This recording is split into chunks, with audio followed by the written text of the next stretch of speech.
ما تيجي اقولك على اسرع واحلى عجينه للبيتزا هتعمليها في البيت وما تخليش حد يضحك عليكي ويقولك مش هتقدري تعملي اي حاجه. كل حاجه سهله وبسيطه، وكمان هتتحدي اكبر المطاعم. عجينه بيتزا هشه وطريه وخطيره جدا، وبمكونات بسيطه قوي هتقدري تعمليها. شايفين بقى جمالها عامل ازاي؟ يلا بينا نبدا الفيديو بتاعنا ونشوف هنعملها ازاي. اي بنوته ممكن تدخل تعمل اي حاجه، ومفيش حاجه صعبه عليكي خالص. قبل ما نبدأ نسمي الله ونصلي على الرسول، ويلا بينا نشوف هنعمل عجينة البيتزا دي ازاي. بصي بقى، انا هعملها في العجان. ما عندكيش عجان في بلاستيكة عندك كده اي حاجة، وهتقدري تعمليها برضو بايديكي وهتكون سهلة معاكي. هنجهز كيلو من الدقيق، هضيف عليه نص معلقة من السكر ونص معلقة من الملح. معايا كمان كيس من الخميرة الفورية، يعني معلقة كبيرة من الخميرة الفورية. نركب بقى العجان بتاعنا ونبتدي نخلط المكونات دي مع بعض. وهنا بقى مجهزة شوية مية، طبعا المية لازم تكون فترة ما تكونش ساقعة، مية فترة عشان الخميرة بتاعتك تتفاعل معاها بسرعة.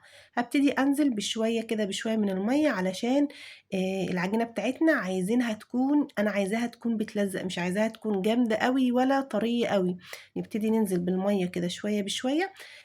بصي بقى، انا مش هقولك على كمية المية المحددة، انت تنزلي بيها شوية بشوية لحد ما تلاقي العجينة زي ما هوريها لك دلوقتي، علشان طبعا نوع الدقيق بيختلف من دقيق للتاني. يعني كل نوع دقيق بيختلف، في دقيق بيحتاج مية كتير وفي دقيق بيحتاج مية قليل شوية.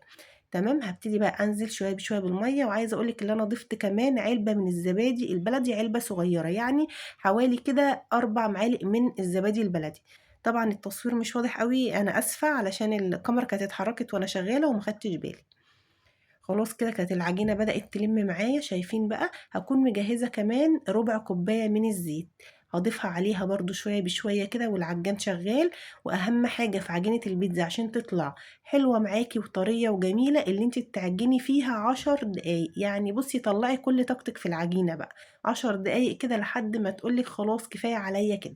شايفين بدأت تلم؟ وزودتها كمان يعني معلقتين من المية كده عشان انا عايزة العجينة ملزقة، مش عايزاها تكون ماسكة، عايزاها نفس القوام اللي انتوا شايفينه معايا كده. كده كانت جاهزة، هبتدي بقى اشيلها ونشوف هنكمل الفيديو ازاي. اقولك تاني على المكونات برضو عشان تبقي عارفة. كيلو من الدقيق، عليه نص معلقة من السكر، عليه نص معلقة من الملح، وكمان كيس من الخميرة الفورية، وضفت عليه كمان 4 معالق من الزبادي البلدي. هنخلط كل بقى المكونات دي مع بعض، وطبعا المية تكون فترة. هسيبها بقى كده تختمر، يعني نص ساعة، ساعة الا ربع. سيبيها تريح براحتها وتختمر براحتها خالص. على بقى ما العجينة بتاعتنا تختمر مش هنسكت، احنا هنكمل بقية الوصفة بتاعتنا بتاعت البيتزا عشان تعمليها في البيت كلها كده كاملة متكاملة. وبصي بقى يعني هيقولولك ايه الجمال ده، احلى من بره بكتير. جبت الحلة، حطيت فيها 3 معالق من الزيت كده 4، ونزلت عليها بفصين من الثوم، يا دوبك بس الثوم شوحته وطلع ريحته معايا.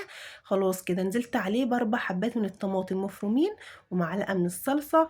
ضفت عليها كمان نص معلقة من الزعتر، وربع كده معلقة يعني رشة بسيطة كده من الفلفل الأسود، وظبطت الملح، وربع معلقة كمان من السكر. زي ما انتوا عارفين السكر بيعادل يعني بيخلي المزازة اللي في الصلصة مش موجودة، بيديها طعم حلو. اي صلصة بتعمليها ضيفي عليها كده ربع معلقة من السكر، هيكون طعمها حلو معاك. سيبناها على النار لحد كده خلاص اتسبكت. هشيلها كده. دي صلصة البيتزا طبعا، سريعة جدا وبيكون طعمها لذيذ قوي. يعني بصي مفيش اتنين بيختلفوا عليها. الزعتر انتوا عارفين طبعا بيديها طعم حلو قوي. نرجع بقى للعجينة بتاعتنا. سبتها نص ساعة وكانت مختمرة معايا. اختمرت بسرعة لان الجو حر طبعا، فما خدتش وقت معايا. لو الجو ساقع هتسيبيها ساعة بالظبط تريح، وبعد كده تبتدي تشتغلي فيها. هجيبها بقى وابتدي اقسم البيتزا بتاعتي. هي عملت معايا 4 بيتزات، كيلو الدقيق بيعمل 4 بيتزات، حجمهم وسط. وانتي طبعا بتشكلي العجينة حسب الصواني اللي عندك. انتي لو عندك صاج كبير وعايزة تعمليها مرة واحدة، هتنفع برضه، مش هتقولك لأ. عندك الصواني أصغر هتدي معاكي أكتر. يعني كيلو الدقيق هيعمل معاكي كمية حلوة من البيتزا. شوفي بقى، انت لو رحتي اشتريتيها هتجيبي البيتزا الواحدة بكام من بره، وبتكون مش حلوة. يعني أنا جربت كذا مرة من بره، ما عجبتنيش خالص، ومن أماكن مشهورة يا جماعة، مش أي أماكن يعني. اعمليها في البيت، واعملي أي حاجة بتشتريها من بره في البيت هتكون أطعم وأحلى وأنضف وأضمن طبعا، هتكون أحلى من إيدك أكيد. هنا بقى جهزت الحشوات اللي انا هحشي بيها، وهنا انت بتبقي ليكي حرية الاختيار في الحشو. البيتزا ليها يعني بصي حشوات كتيرة قوي ممكن تعمليها، فراخ، سجق، بسطرمة، جمبري، تونة، اي حاجة. انا النهاردة هستخدم السجق والبسطرمة. وطبعا جهزت بقى ميكس كده من الفلفل الاخضر والطماطم والفلفل الحامي، عندك فلفل الوان برضو استخدميه، والزيتون المخلي، ومعايا جبنه شيدر وجبنه تركي. والصلصه اللي احنا عملناها مع بعض سبتها تهدى خالص عشان ما ينفعش تحطيها على العجينه وهي سخنه، سيبناها تهدى وبعد كده هنستخدمها. وطبعا معانا الجبنه الموتزاريلا. هاخد بقى معلقه كده من الصلصه وابتدي اوزع فيها. عايزه اقول لكم ريحه الصلصه دي خطيره قوي، بتدي طعم حلو. وكمان لو انتي مش حابه تولعي بقى النار وتعملي صلصه، ممكن لو عندك صلصه جاهزه هتاخدي معلقه وتضيفي عليها برضو فص من الثوم وشويه زعتر وشويه زيت، وهتكون معاكي الصلصه جاهزه سريعه. لكن دي بيكون طعمها حلو، انا بفضل اعملها يعني واسويها انا علشان بتدي طعم احلى.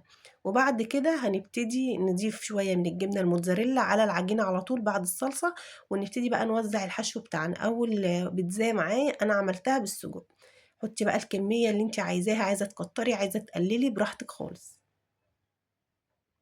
وتقطعي السجق قطع صغيرة علشان يستوي معاكي، لان البيتزا طبعا ما بتاخدش وقت في الفرن كتير، فلازم تكون تستوي كويس. يعني الفراخ طبعا لو انت هتحشي فراخ لازم تكون مستوية، الحاجات اللي بتاخد تسوية دي لازم تكوني مسوياها. يعني طبعا التونة هتتحط على طول، الجمبري برضو ما بياخدش وقت في التسوية، فممكن تحطيه على طول. لو حابة تشوحيه هتشوحيه برضو.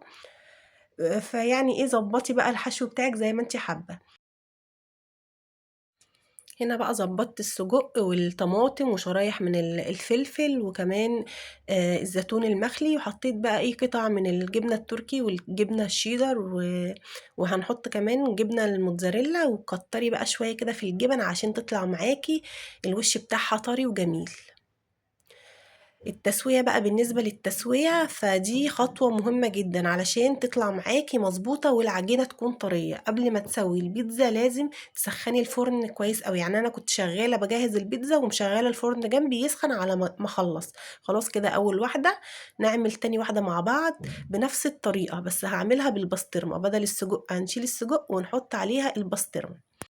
طبعا العجينة كل ما بتريحيها كل ما بتفرد معاكي على طول، ما بتاخدش وقت، في ثواني هتلاقيها اتفردت معاكي في الصينية. نعمل جناب كده علشان لما البيتزا ترفع معايا في الفرن تكون شكلها حلو. كده خلصت البيتزا وجهزتها.